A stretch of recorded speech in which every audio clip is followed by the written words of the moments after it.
এখন রবীন্দ্রনাথ ঠাকুরের ছিন্নপত্রাবলীর 221 নম্বর চিঠি। এটি কবি শিলাইদহ থেকে 10ই জুলাই 1895 খ্রিস্টাব্দে লিখেছিলেন। সন্ধ্যা হয়ে এসেছে, আকাশ মেঘে অন্ধকার, গুরু গুরু মেঘ ডাকছে এবং ঝোড়ো বাতাসে তীরের বনঝাউগুলি আন্দোলিত হচ্ছে।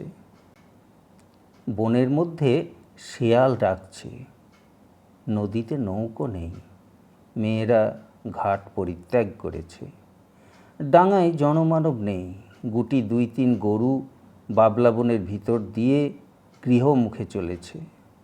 ডাঙায় বাঁশঝাড়ের মধ্যে ঘন কালির মতো অন্ধকার এবং জলের উপর গোধূলির একটা বিবর্ণ ধূসর আলো পড়ে একটা অস্বাভাবিক উত্তেজনার মতো দেখতে হয়েছে।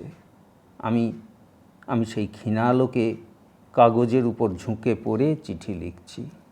উচ্ছৃঙ্খল বাতাসে টেবিলের সমস্ত কাগজপত্র উড়িয়ে ছড়িয়ে ফেলবার উপক্রম করছে। এদিকে নদীর চাঞ্চল্যে যে একটু দোলা দিচ্ছে, তাতেও লাইন ঠিক রেখে লেখা একটু কষ্টসাধ্য হয়ে উঠেছে।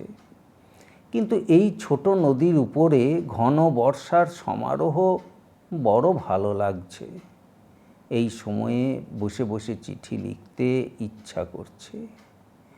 এই গোধূলির মেঘলা অন্ধকারে নির্জন ছোট ঘরের মধ্যে বসে মৃদুমন্দস্বরে গল্প করে যাবার মতো চিঠি। কিন্তু সেটা একটা ইচ্ছা মাত্র।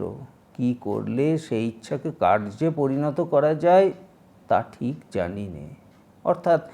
অর্থাৎ চিঠিকে ঠিক সেই নির্জন ঘরের গল্পে পরিণত করার মতো ক্ষমতা নেই। আমাদের মনের খুব সহজ ইচ্ছাগুলি বাস্তবিক দুঃসাধ্য। সেগুলি হয় আপনি পূর্ণ হয়, নয় কিছুতে পূর্ণ হয় না। অনেক সময় যুদ্ধ জমানো সহজ, কিন্তু গল্প জমানো সহজ নয়। সাতারা, 15ই জুলাই 1895।